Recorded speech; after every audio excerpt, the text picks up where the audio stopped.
Today's patient, are you ready for her? With Steve Moegling, a partner at Franklin Street. I can't tell you how much I appreciate you all joining us today. We have a wonderful turnout with very varied backgrounds for all of you. Let me tell you a little bit about ourselves and about healthcare innovation trends from the trenches.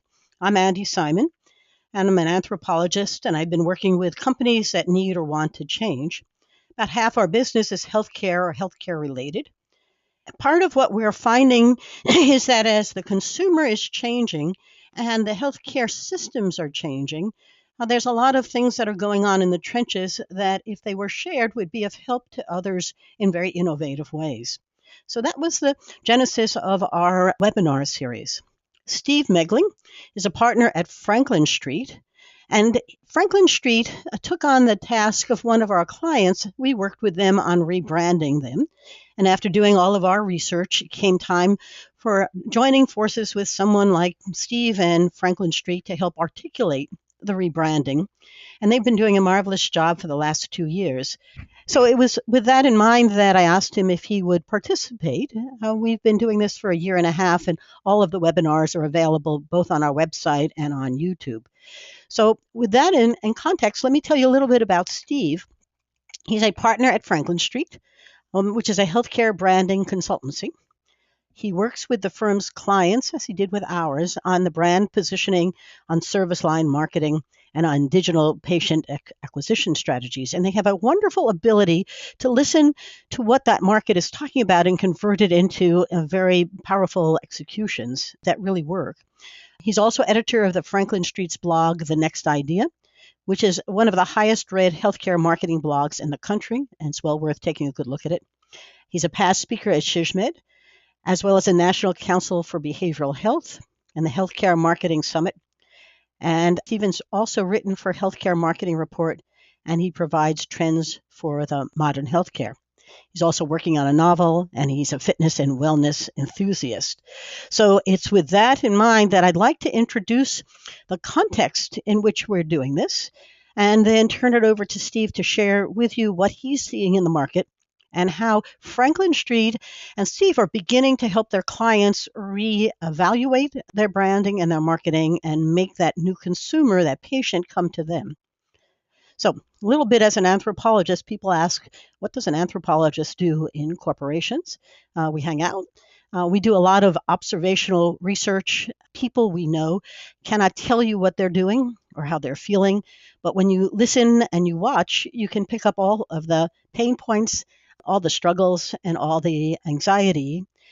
People hate the ambiguity of change, and these are changing times.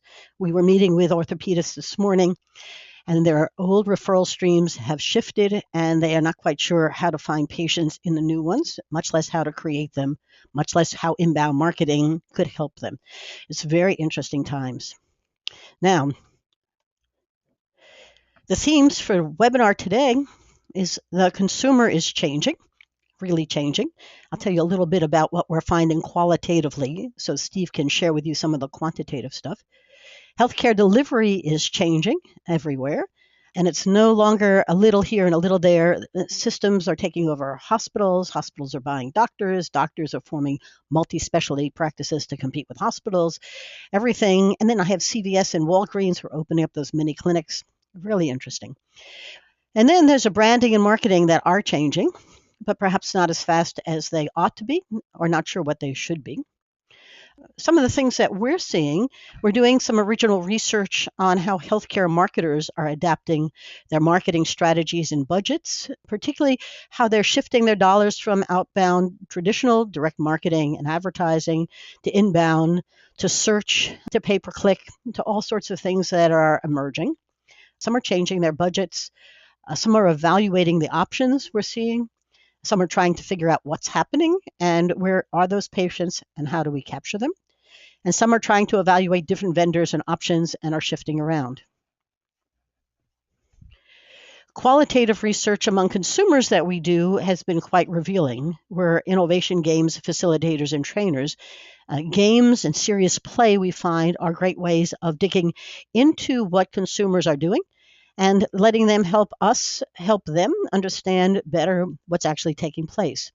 So that there's a lot going on, and then when you bring them into a gaming setting, they create a better product box, as these consumers are showing you here. We recently did work among older adults, those who are go-go's still operating as they used to, and those who are slow-go's. We didn't bring in the no-go's, but slow-go's and the go-go's wanted two powerful things. They kept saying, can somebody help us stay alive? And can somebody please listen to me? The doctors, they weren't really interested in, but they really wanted somebody to help them stay alive. We kept hearing them sing that song. So with the qualitative work we were doing, it was really incumbent upon us to help share some of the quantitative and other research going on and what the tie in all of this together into what that means for those of you who are listening to our webinar. So let me introduce you to our speaker, Steve, and turn this over to him. Steve? All right. Hey, thank you, Andy. I appreciate it. And hello, everybody.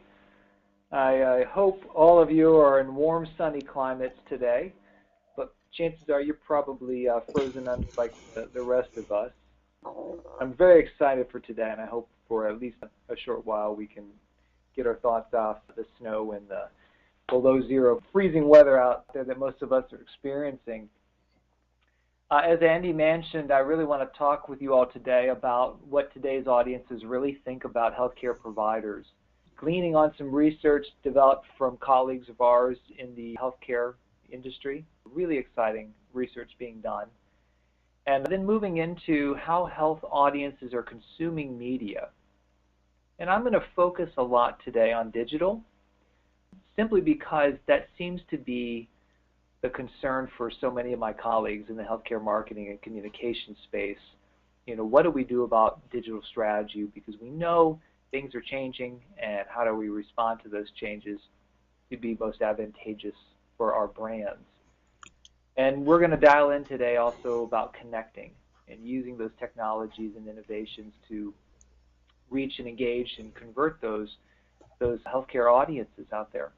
And I'm going to focus mainly on the more strategic end of the digital side.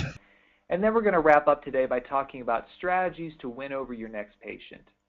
So I want you to be able to walk out of here today with some very key insights on what you can do for your brand, literally this afternoon, to engage that next patient. And the reason why it's so critical for us to know our audiences, I mean, we're all communicators here to some degree. Some are, more professional, but others are as part of the clinical setting. It's like, well, we already know that we need to know the audience, but how does that translate into strategy? And for that, I want to ask you to go back in time to when you were 13 years old and you were off at summer camp and you were told, go write a letter home to your parents. And secretly you thought, okay, I'll do that, and then I'm going to write a letter to my significant other, my boyfriend or my girlfriend, the person I miss the most right now. Just imagine when you're 13 years old at summer camp writing those two letters, how vastly different those letters ended up becoming.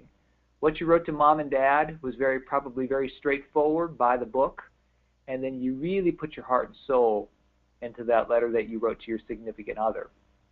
Same person, you, two different audiences, and you had vastly different communications approaches.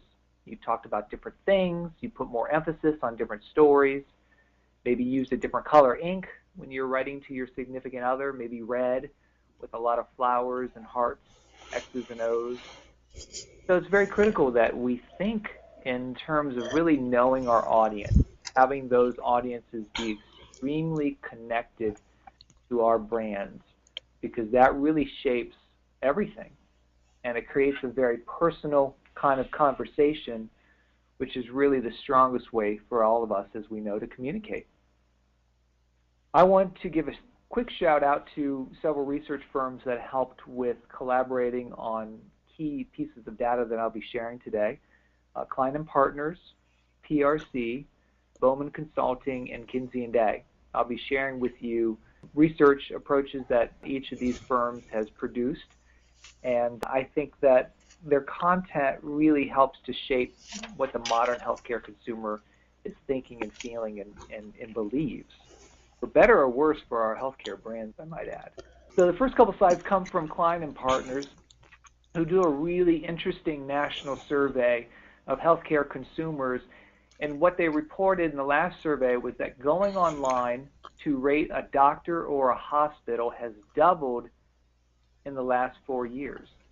Really interesting research. What we're finding today is that consumers, our health audiences, are vocal about healthcare. They have strong opinions, one way or another. And now we're starting to see that people are spending the time to share those reviews online. And I think that's a very critical force for us to be aware of, because when audiences feel strongly and begin taking their time to post those online reviews, whether it's on Google or Angie's List or other rating services, it means that they're engaged. And that's both a blessing and a curse for us in the communication space, because we want them to be engaged, but be happy with that engagement. Klein and Partners also reports kind of an interesting reversal of how the average person tends to find and seek out health information. It used to be in the old days, about 3 or 4 years ago, that the first place that a person went to learn more about what doctor to go to, for example, were friends and family. But Klein and Partners is reporting that WebMD is the first place most people go to researching health-related information, followed by a general Google search, and then third, friends and family. This is especially relevant for those of you who have hospitals. 40% of people believe that local hospitals are making a big profit. Now, for those of us who have any connection with healthcare and on the hospital side, know that that's probably not the case, especially maybe perhaps for your brand. I don't know. Maybe you're doing well. If you're in a situation where you might be going through a CON approval, or you might be doing negotiations with an insurance provider, you want the community on your side.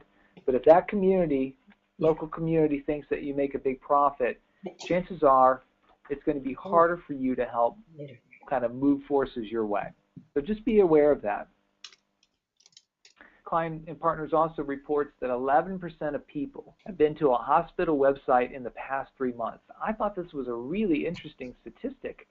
I feel like that's a very high number. Last 90 days, 11% of the population has been to a hospital website. However, less than 1/4 said that the hospital website exceeded expectations.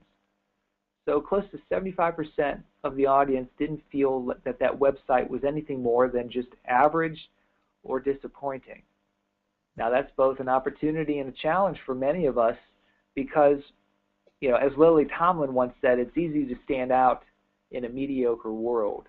And I would imagine that that hospital website, which is a great portal into your brand, and what we believe at Franklin Street is a conversion vehicle for new patient acquisition, is really an opportunity for you to get an edge over your competition based on what the marketplace is responding.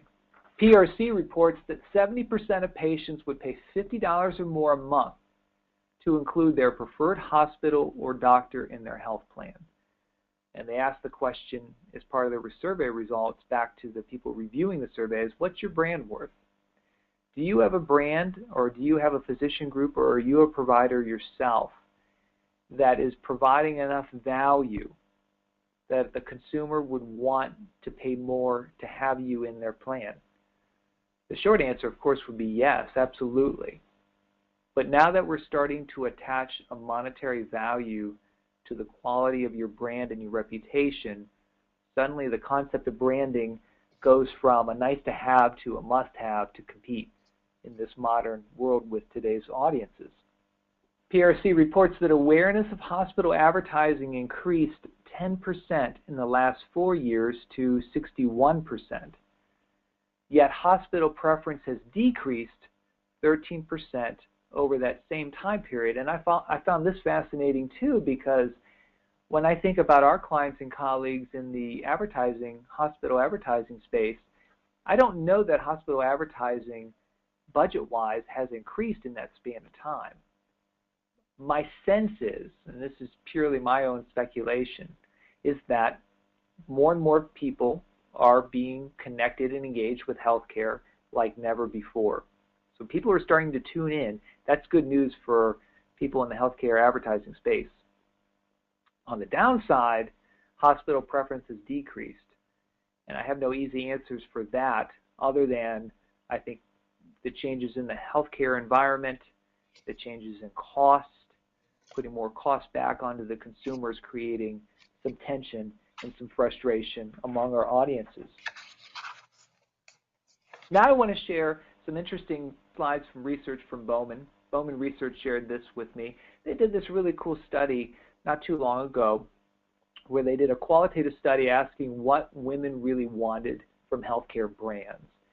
And so they used customer service experiences from well-known brands like Apple and Amazon to provide a springboard to redesign and reimagine that ideal healthcare experience.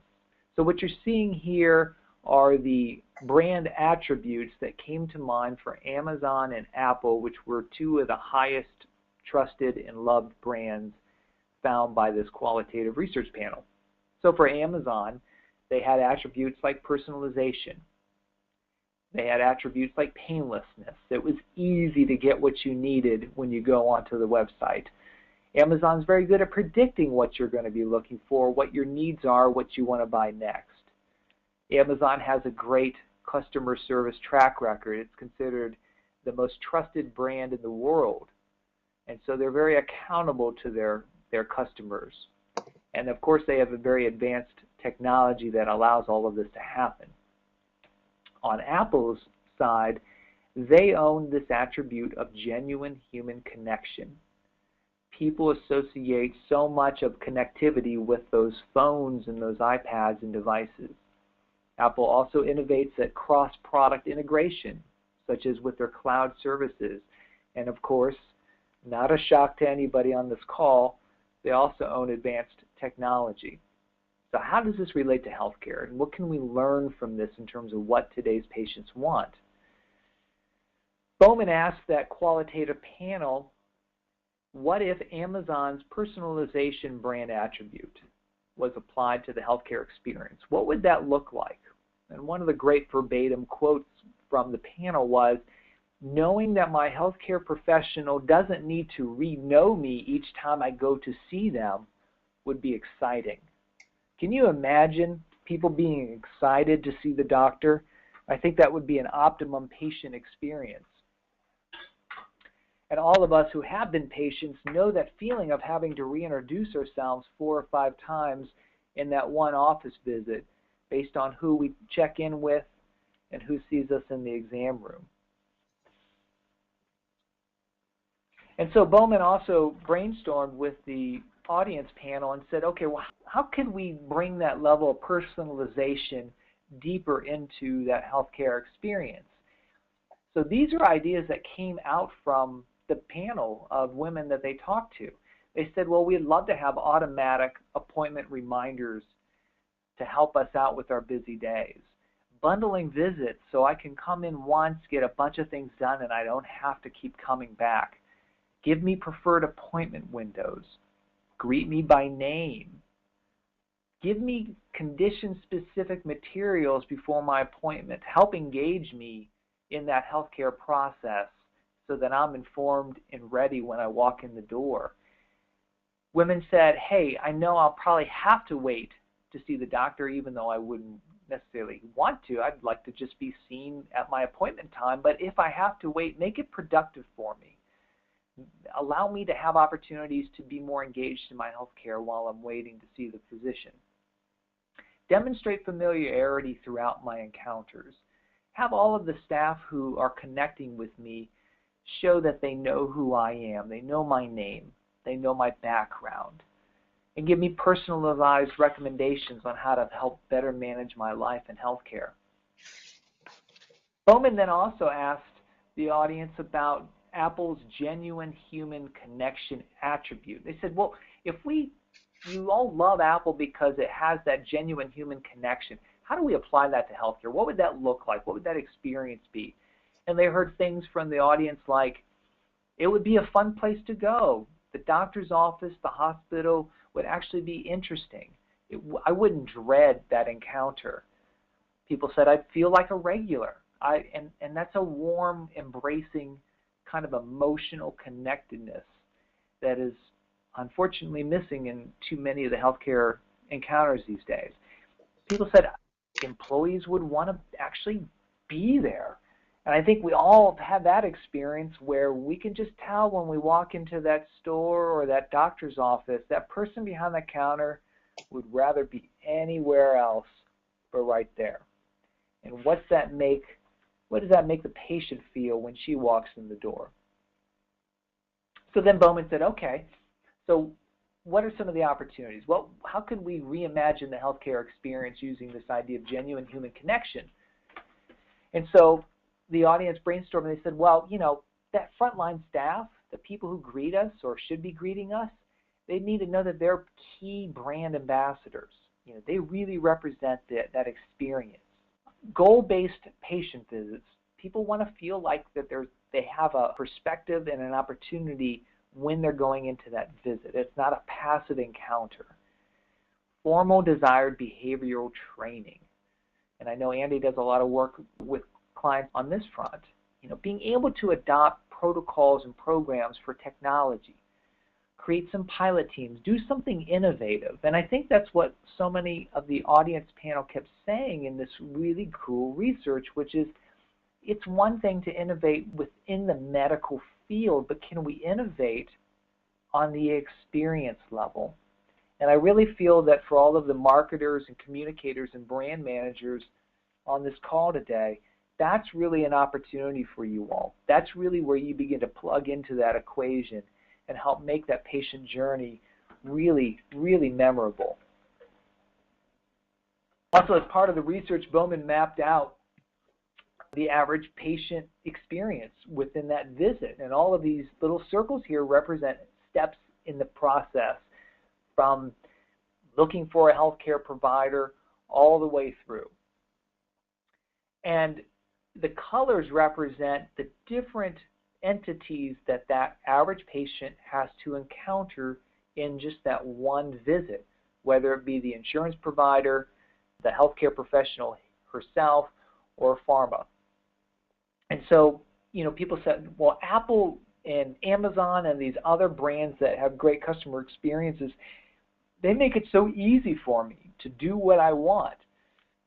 It would be wonderful if we could synthesize and make more of an efficient, seamless delivery of healthcare. So one visit, multiple steps. Sometimes you might have to go all the way to point A just to come back through the cycle, depending on what the lab results look like. So there's plenty of opportunity for us to innovate in just the healthcare experience model. I also want to share with you some interesting insights from Kinsey and Day Research. This is a qualitative firm located here in Richmond, where I'm located, and we've often partnered together on client opportunities in the past. And I remember several years ago, we did this interesting set of focus groups with consumers, and throughout the first focus group, I think we had 4 scheduled over 2 days, we were really trying to get to the heart and soul of what made for a great doctor or good nurse. And we were looking at the more traditional attributes that you would expect, like quality and expertise.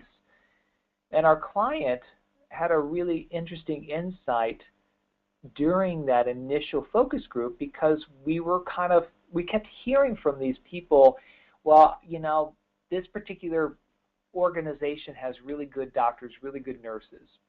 And people kept saying that over and over again. And during the break, when Kinsey and Day came back into the room to ask us if we had any more feedback or questions to ask the groups, our client said, well, hey, can we ask them to define what makes a good doctor or what makes a good nurse? And so we asked that line of questioning throughout the rest of the qualitative research process. And what we heard were things like, well, being a good doctor means that you're caring, or being a good nurse means you're compassionate, or that you establish eye contact with me as the patient. You bring me hope. You're focused on me. There's a high level of trust. You use my name. And then one we heard that I thought was so profound is big hugs. Now, this is a very simple question. These are very simple responses from the focus groups, but I think they're extremely profound. Too often in healthcare and in marketing and advertising, we are focused on the big stuff, the stuff that we think matters and in many ways does. But there are these eternal attributes that we can never neglect or ignore or dismiss when it comes to the basic human interaction between practitioner and patient.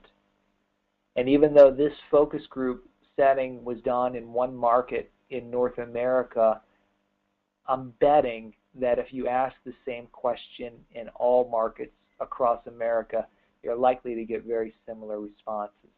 So I wanted to share that all with you today as part of what today's patients want. They want to be treated like human beings. And so as you go through that process of knowing and understanding and engaging that audience, I would encourage you to invite your prospective patients, your health audiences, to collaborate with you in building your brand. The more you engage that audience, the better off your brand will be. Go beyond advertising to build your patient-centered brand. Showed you the research from Bowman on the average patient visit and how many steps and who they needed to talk to. See if you can create a better brand experience by focusing on the experience itself. Now we're going to shift our attention to today's patients' media habits. And as I mentioned from the beginning, this is going to be very online or digital centric today, simply because there's so much new change happening in the online market space. I wanted to give you some real-time information that you could use to impact your media strategies. Very recently, Go Globe produced a really cool infographic that talked about today's digital media consumption habits. And what they're sharing with us is that the average daily screen use by device, this is in minutes here, so 147 minutes a day people are spending on their phones. And that seems like a high number, at least it does for me until I begin to think about my phone. And I'm just looking around my office here. I realize I have my phone plugged in into the wall. It's about 4.5 feet away from me. And that's about 2 feet farther than it usually is, about 24 hours a day. So I'm feeling a little neglected here, like I don't know where my phone is. The bottom line is, as we look at our media buying and strategies, we have to realize, of course, that we're talking to people on multiple screens, that people are expanding their media consumption in increasingly ways online. In fact, one of the slides that we often share with our clients and colleagues is how to reach your audience throughout the day. Chances are your audience is on her phone first thing in the morning. She's checking email, checking the weather, checking her stocks, going online, checking Facebook. In the afternoon, she might be behind a desk. She might be at a PC. And by evening, while she's multitasking and getting ready for the next day, chances are she's on some tablet device too. So we have to think about a multi-screen experience when we want to engage those audiences. And I was just looking at some interesting new research from Pew Internet. What they're reporting now is 8 out of 10 adults who are online use some social media site. And about 70% of those adults use Facebook. So when we think about social as part of our opportunities for engaging people, it really has to be part of that conversation. We just have way too many adults of all age groups using social media on a consistent basis. Pew has also noted in the past that 72% of internet users have looked online for health information in the past year. When we see these kinds of statistics, this kind of overwhelming majority, it's really not a question of if we need to apply digital marketing to our strategy, it's how and to what degree. And Google Think reports that of patients who have found hospitals on their mobile device, 44% of those scheduled some kind of appointment, which could be for mammography or scheduled a doctor's visit or some other appointment scheduled. And what we know about people on their phones is that when they're searching for information on their phones, it means they're likely to take an action. So when we see this kind of statistic, it informs us that A, we need to be in that space, and also we need to make sure that our media vehicles, our websites, our blogs, everything that we're doing online is going to be friendly for that small screen, because people want to take an action and we need to be there for them when they're ready. Now let's shift our attention to in what ways that we want to connect with today's patient. Now I've also mentioned to you when we began that I wanted to talk on a strategic level about digital marketing with you. There's so much great resources out there in terms of specific tactics. Realize we don't need to go to that kind of specific tactical space today. But there are some fundamental challenges, I think, that are facing healthcare marketers and marketers in general when they think about the web. And the way that we look at the web is really as an ecosystem, with all of the channels that are available to us working interdependently. And I know Andy was talking earlier about the changes with inbound marketing and the changes across the board. And one of the ways that we think about the web today as an ecosystem is to compare it to traditional media. With traditional media, whether it be television or print, direct mail, radio, outdoor, whatever, any of those vehicles could work on its own and be aggressive and assertive in helping to elicit some kind of response, whether it be to just gain some overall awareness to taking some kind of action. But online is a different animal. Each of these channels you're seeing here, and these are most but not all of the channels available to the average healthcare marketer, they all work together. So for example, if you're developing a search marketing buy and you have engaging content that you're driving people to click through and learn more about, Google will learn that and recognize that you're inviting, engaging people with rich content on your site, and over time will help reward your brand and your website by increasing your page rankings. Or if you're developing a campaign that might be a webcast, such as what we're doing today, and I know Andy is doing this as well, that's going to inform other online strategies for curating that content, repurposing it.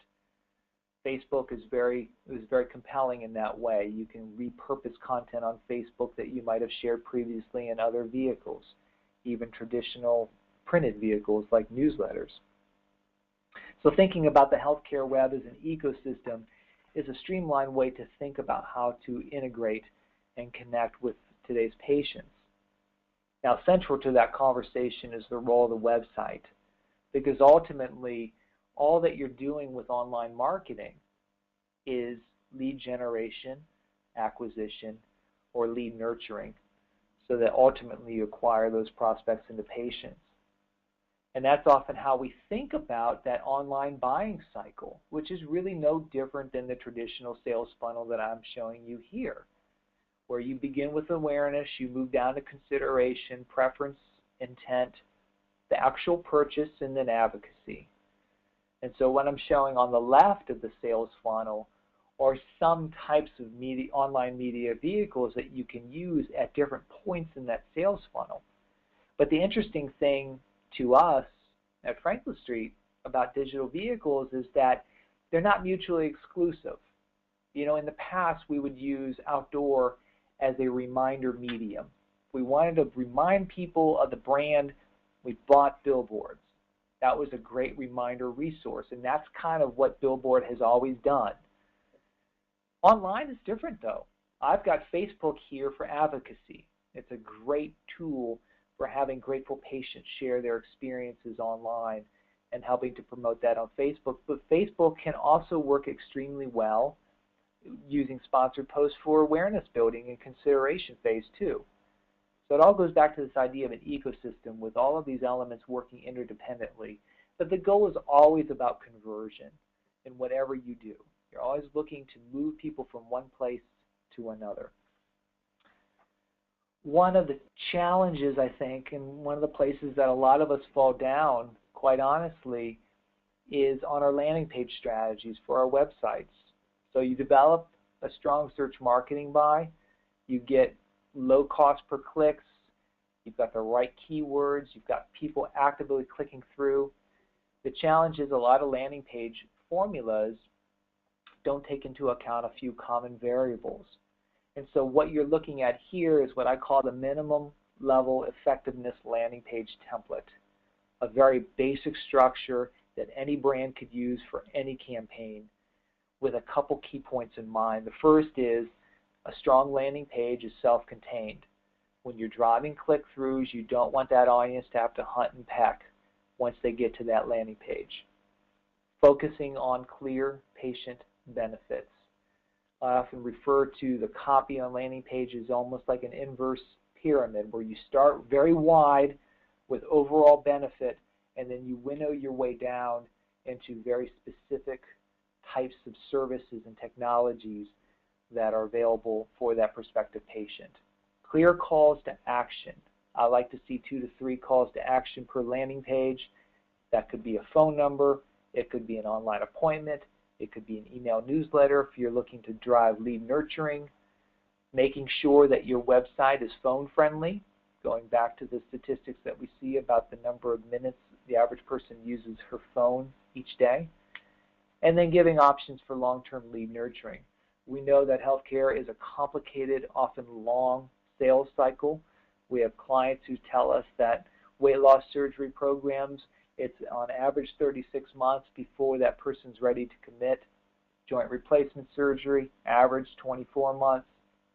So if they might not be ready to buy today, that's fine. And Andy can talk more about this, but inbound marketing and lead nurturing is becoming a really important tool in the healthcare space for connecting with today's patients. Here are a couple examples of some conversion tools that we've seen work well in healthcare. I call direct conversion tools the ones that make that prospect into a patient almost instantly. It could be an online appointment or your physician directory, or Andy mentioned in quicker, using Save My Spot technology to book that urgent care visit or that ER visit. Downstream conversion, these are more long-term lead nurturing, event registrations, email newsletters, using gated content, requesting a first name and an email address so that a person can download a PDF of information, even webcasts. Opportunities for you to connect and engage with those prospective patients and nurture them through that cycle. And then the content analysis checklist, just a few quick points on this. Wanting to make sure that your services are up to date on the website. It sounds like a no-brainer, and it really is, but it's kind of like making sure that the television set is plugged in before you call it a repairman. We want to make sure that content is relevant, it's up to date, it's current, that you look at that, what I'm calling the reverse pyramid structure, a broad match, big picture benefits, and being more granular and more tactical in terms of what you talk about your services later down on that page. 2 to 3 calls to action per page. The website today is really a conversion vehicle. Being able to update your content regularly helps with Google's indexing, which rewards you with better SEO performance over time. And then repurposing content. Most hospitals and healthcare providers produce a ton of content that's printed every year. Newsletters, publications, brochures. We always encourage our clients and colleagues, repurpose that content, put it on the web. It will serve you for years to come. And then also identifying those gated opportunities. How can you build your email database by encouraging people to provide value in exchange for a name and email, resources that they can download and share and use down in the future? So I thought I would jump in here and make this wonderful perspective that you've been sharing come alive for a moment, and then I'll turn it back over to Steve, because it is extremely important that the brand has a life here and it comes out in all of the touch points in a way that is expressing the essence of who you are in so many different media channels. So, the example that I think captures it so well is a woman who we know who went in for some knee surgery through a referral from her primary care doctor to the surgeon. And the knee surgery didn't go so well. So she was very frustrated, didn't go back to her primary care doctor, and took it under her own skill set to go online. And as she said to us, I went online and I researched which doctors were really, really experienced and experts at the kind of knee surgery I needed. And then I went and I looked at where he was educated. And then I went and I looked at his infection rates. And then I went and looked to see if anybody had done any reviews on him. And then I booked an appointment and went down there. Now, he was at a branded hospital, but I wasn't looking at the hospital. I was looking at the doctor. And so when I had my surgery and when I went down for my exam, he asked how I had found him because there was no referral on the chart. She said, well, I went online, and she explained to him the process she had gone through. And he said, that's what's happening. We were the orthopedists today, and they said same very much thing. People are coming through what they see and feel about us on the internet. How do we communicate that? So, from a branding perspective and from a strategy to connect and win your next patient, which we highlight on this slide, is how do you make sure that there is the right messaging going on for the right person at the right time in their buyer's journey? Because first they are looking for awareness of some problem they might have, and then they need consideration and the right information to begin to build a reason for choosing. And then they decide, and often you're not even aware that they've gone through that process, but you can be influencing them. And then what institutional efforts add value to that in a very systematic way that helps in the process. So, with that sort of as my interjection here, I want to turn it back over to Steve and let him finish, and then we'll come back again with lots of questions. Steve, thank you. Thanks, Andy. Very good point. I appreciate that. Kind of come full circle here in this last brief section of our chat today, because I think it's very important for us to also understand that, and I want to say this, make sure I'm saying this correctly. You know, it's one thing to know and have a strong sense of digital marketing because we know a lot of today's patients are online, but we want to make sure that we go back to the fundamentals as well, much like I was sharing with the Kinsey and Day qualitative research of what makes a good doctor or what makes a good patient. So let's return back to those fundamentals of knowing that audience as marketing communications professionals, providers, and such. So what I want to give to you now are some of the tools that we use at Franklin Street, probably many of the similar tools that Andy uses in her firm and her practice, on how to better engage that audience and understand what are the brand attributes that today's patients want to be engaged with. So these are a couple techniques that we use that you literally could start applying tomorrow as you carve out your next brand positioning or better understanding your audience. First is a this or that exercise. This is a great workshop technique you can use with your own internal brand ambassadors, clinical and non-clinical people, along with prospective patients or existing patients. Essentially what you want to do is you want to identify well-known brands within different categories, whether it's phones or retail, coffee. I've got 3 examples here. And just ask those participants, choose the brand that's most similar to your brand now. And then after they've completed that quick assignment, probe and ask, why did you choose the iPhone over the Android, or Walmart over Target, or Starbucks over Dunkin' Donuts? Tell me more about that. You will get amazing, amazing insights about how people think and feel about your brand on many different dimensions. Another approach that we use are image sorts. Very similar setup. You would have images representing things like different birds, sports, cars, even traditional kind of healthcare imagery. And just ask people to kind of quickly go through and just circle the image that best represents the brand. And then ask them after they've completed that exercise, why did you choose that owl over the peacock?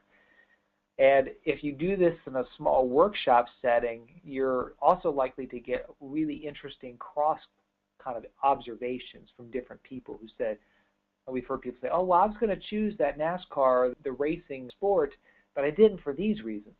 So then you get even more of a ripple effect of insights on how people think and feel about your brand. Or rapid word association, coming up with a list of different words. I've got a few here that you can start with. And then have your brand be in the column A section, and then the different competitive brands that you might be up against. And ask people to circle the word that best represents that brand, and then have the conversation. These are very simple techniques, but very profound. They elicit a really interesting, engaging kind of conversation, and it encourages people not to tell you what they think they should be telling you, but what's really in their hearts and minds. And I know Andy, with her experience and background, can probably attest that humans aren't very rational creatures, especially when it comes to decisions of purchases. So it's very good to kind of get a little bit, do some different techniques to kind of elicit more of a truer response. One of the techniques that we use at Franklin Street with our clients is a mood board, and this is something that you can do with your team internally. This really is an opportunity to kind of start to look at what the future of your brand could be. So you may assign different images that evoke the kind of brand experience that you might want to cultivate, or the kind of patient that you want to be engaging with. Color palettes are also a great element of a mood board. Words and phrases that might come to mind. This is a really amazing exercise to do internally as you're about to embark on a brand positioning campaign, or even if you're starting to kind of create more service line marketing programs. And this is also an interesting exercise to share with the non-marketing oriented people who might be in your stakeholder group, because people can really begin to visualize what the future looks like through mood board association. Now I want to close here with 7 questions. These are questions that I find by asking these really gets you and me and everybody on the right path to knowing your audience and how you'll engage her and connect with her. So very simple questions, but I think open up a big window of conversation. And these are also questions that you can be asking your stakeholders as you're developing your brand positioning and service line programs. First question, where is your patient on her journey? Is she at the very beginning? Has she just been diagnosed? Has she been living with pain for years? Has she resolved that she has no more hope? You may be it, otherwise she's giving up. Where is she on her journey? What's her emotional state? I had an interesting conversation with a person who does a lot of website content for healthcare systems. And she said one of the things that I think people always have to remember is that if you're writing cancer content for a website, you might be talking to somebody who's just been diagnosed. And so you've got to first break down the fear, because people can't intuitively understand anything when they're in that state of shock. I thought that was very, very profound. What does she know about your brand? What does she already know? What should she know about your brand? And sometimes the answer to this is, well, she knows something that we don't think is accurate. So how will you overcome that? Why should she care? I think this is a very powerful question, and one that we often have to ask ourselves at Franklin Street as we're developing campaigns. What's really compelling about what we're here to share? Why should she care about our message? What will you give her that other brands can't? Opening the door up for your positioning. What's unique about your service, your offering, your brand? What will you give her that other brands can't? And the final question is, who will join you on this journey? Because it really is, in essence, an understanding of the patient experience and appreciating the patient. And we always love when our marketing clients are able to engage non-marketing stakeholders in the process. So clinical teams, physicians, non-clinical support, the people who will make or break the brand every day should belong and be part of this journey, because this is really obviously much bigger than just marketing or PR. And I want to close before Andy turns it over for Q&A with a very short story that many of you already probably know, but one I think is really indicative of what we can learn from great brands that have great cultures around their audiences. At Amazon, as I mentioned earlier in the presentation, considered the most trusted brand in the world, there's a good reason for that. In fact, there's probably a million reasons. But what Jeff Bezos, the founder and CEO of Amazon, wanted and has since the beginning, in every boardroom for every Amazon location, there's always one empty chair at the table, and it has to be that way, because that empty chair represents the voice of the customer. Every decision that Amazon makes has to be considered from the perspective of, is this good for the customer? Will this benefit the customer? Now, Amazon has built a customer-centered culture, and that's shown itself as a ripple effect of the strength of that brand and the longevity of that online service. And so our challenge here is, how do we build that patient-centered culture? For every decision that we make in every boardroom, can there be and should there be a chair set there representing that patient voice that often gets lost in the daily decisions impacting healthcare providers? So with that, Andy, I'd like to turn it back over to you for remarks and any questions that we may have. I feel like Elijah sitting at the table with us here. Now, you had, before I wrap, we are not quite at 1 o'clock, it's about 5 of. We'll keep answering these questions that have been raised and then wrap up. And you're welcome to all stay on as long as you like. There's no hard stop. But the questions were important enough for us to think about how to make sure we answered it. And Steve, first I want to thank you for a wonderful, wonderful presentation. Really was wonderful. One of the first questions that came in was all about content marketing, and was it really worth the effort in smaller local markets with busy consumers? So I'll start as a HubSpot partner, and I've become addicted and a believer in it, because I watch how we can help take people who are searching for solutions, answering their questions through a process that is well thought out. And the whole purpose of this is to answer their questions so they can make wise decisions. And once you begin to understand how the consumer, that person, is now changing the way they find answers to things, then whether it's a small or a large institution is really not terribly relevant. And the systems are designed, whether it's this one or others, to make it very simple and easy for a marketing team to implement an inbound marketing strategy. And I think that slide where you put the website in the center and all the pieces around it was fascinating, because if you aren't there, I mean, what would you do with Pinterest? Well, take a look. I mean, Pinterest is really a wonderful place to put things like, I love my hospital. And it really is an interesting way for getting engagement beyond simply a functional opportunity. You said something else which I think ties in here. The neurosciences have taught us, and anthropology will help you see that, but that people buy with emotion and justify with logic. And it's a story. And if they don't understand the story and make the facts fit it and make it feel good, they aren't going to go forward. So all of this is really about helping them make the wise decision, get the right answers, and you need a process for doing so. So that was the first question. Steve, would you like to add to that? Great points, Andy. I would just add, and if the question is tied to, does content marketing really matter if you're at a small hospital and you've got huge competition?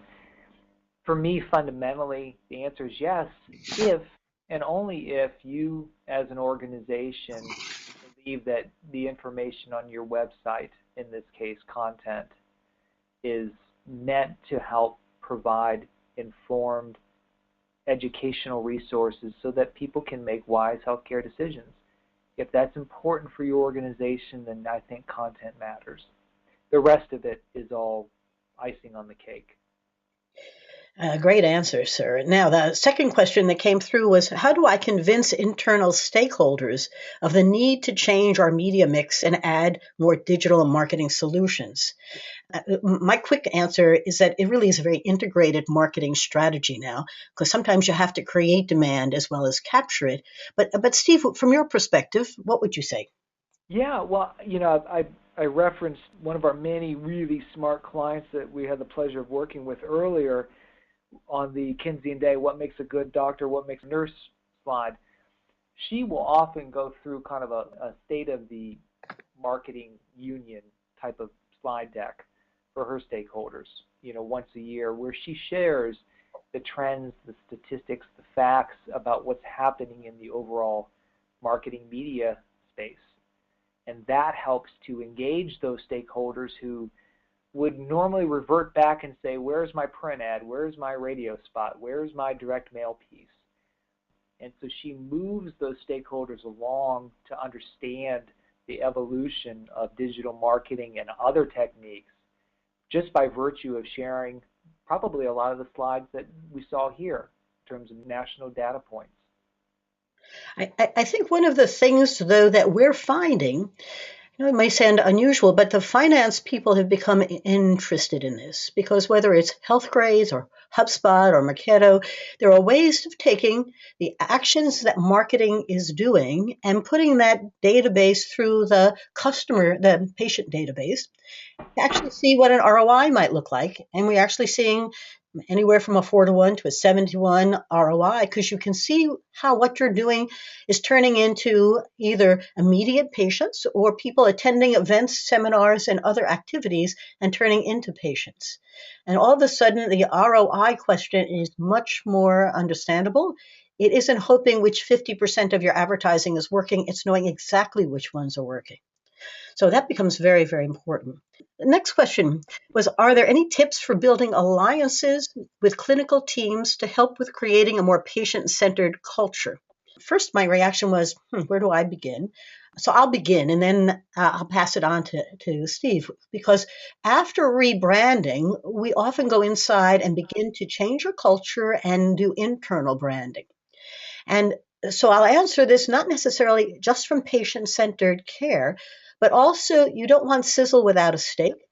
And along the entire point from access, no longer just a telephone, across access, chat, texting, email, everything we do to engage, to the actual experience, to the way a person feels when they've used your physician or your institution should be on brand.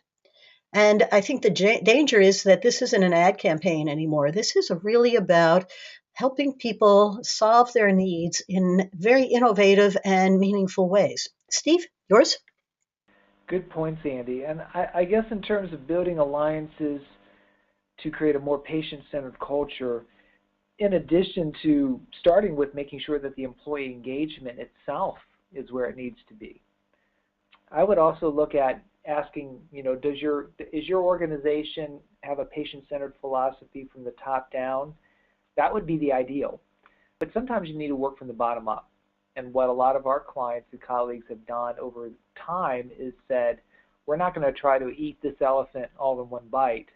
We're going to focus first on a couple advocates within some key service lines who really embrace this philosophy. And we're going to partner together on testing out programs that help for that patient-centered model. And then we'll hopefully look for that ripple effect. And that generally is what happens. Usually within about 6 to 12 months of applying these processes, other departments and stakeholders say, hey, I think I'd like to try that now too. It's interesting. For those of you who have attended many of our webinars, the September one, Chris Baird spoke about mystery shopping. And I've written a couple of blogs for Fierce Health on it. If you ever really want to see what a patient experiences, hire a mystery shopping firm to come in and pretend they're patients or parents and see what the experience is like through the eyes of a patient or a parent. and it is a real catalyst for transformation. All too often, people really don't know what they don't know, so it's interesting. Question came up is, what's the right time to apply research to the branding process? Steve? Well, I would say the answer is right now, starting tomorrow morning or this afternoon. But in all seriousness, any time is the right time. And if you don't have the current funding for a primary research opportunity, whether it be a quant survey or qualitative, then look for those outside resources. I've shared Pew Internet today, and I know several of these firms like PRC and Klein & Partners are very generous with some of the national research that they do that I think can at least point you in the right direction of where you might want to head. And then some of the techniques that I shared at the end today too, I really wanted to make sure that you could use those tools literally immediately to start engaging in that research process. One question, and then I'll wrap. This was a very tactical one, but an interesting one. Are there hospitals that we can mention that are having success with online scheduling, such as routine mammography for women?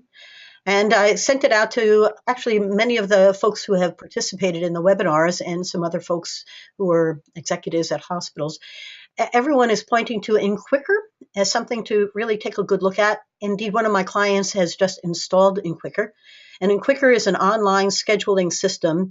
Dignity Health has 39 medical centers in Arizona, California, and Nevada. And they implemented it a year ago, and they've had 12,000 patients using the service to schedule ED visits. It is very interesting because some other doctors that we've been talking to are looking at ZocDoc, and there are others that are using their CRM applications. I believe some of the electronic medical record systems have online scheduling, but I thought the Dignity story was at least worth sharing.